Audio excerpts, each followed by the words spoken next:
sa kabila walang problema yan. Ito ang problema. Kasi nauubusan lagi ito ng tubig. Kawawa ang nakakunik dito mga amigo. Kawawa. Oh.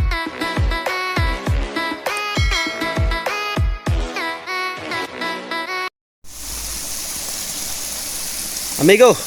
Oh, tingnan nyo. Umapaw siya amigo. Ha, umapaw siya. Bakit siya umapaw? At bakit siya napuno? Oh, punong-puno si amigo. Ayan, punong-puno siya oh. Ayan oh. Oh, puno siya amigo. Puno siya dahil sinara yung isang linya. Ito. Oh, itong linyang to. Itong linyang to sinara. Sinubukan naming isara kung ano ba talaga ang tubig. O sinara. Tapos umapaw ang tubig mga amigo. So ibig sabihin pag binuksan mo naman to, mauubos lahat ang tubig. Maubos lahat ang tubig dito. Saglit lang ubos. Yan. O ibig sabihin nito na doon sa baba ay mayroong hindi nagsasara. Huh? Mayroong nakakunik na medyo malaki-laking tubo siguro. Ha? Kasi sinara namin, umapaw. Ay. O overflow niya, oh, malakas overflow niya. O ito sa kabila walang problema yan. Ito ang problema.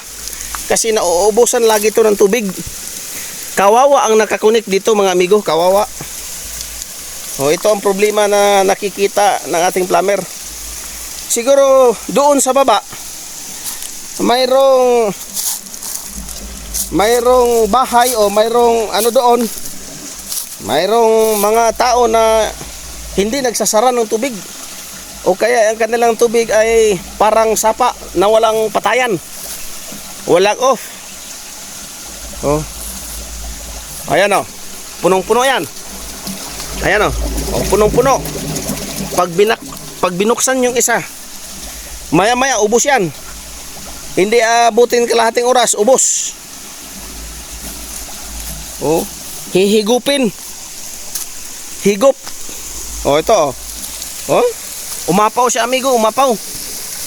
Oh, ineksperimentuhan, sinara, umapaw ang tubig. Pero pag binuksan mo naman, ubos. Wala pa kalahating oras, ubos ang tubig. Saan kaya pumunta ang tubig? Wala namang leakage. O, di ibig sabihin, may mga bahay doon na hindi nagsasara ng tubig mga amigo. Ha? Yun lang. Kaya, magsara naman tayo. Pag hindi natin gagamitin yung tubig, sara-sara kunti. Kasi kawawa yung iba.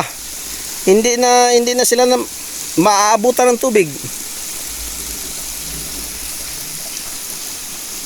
Okay.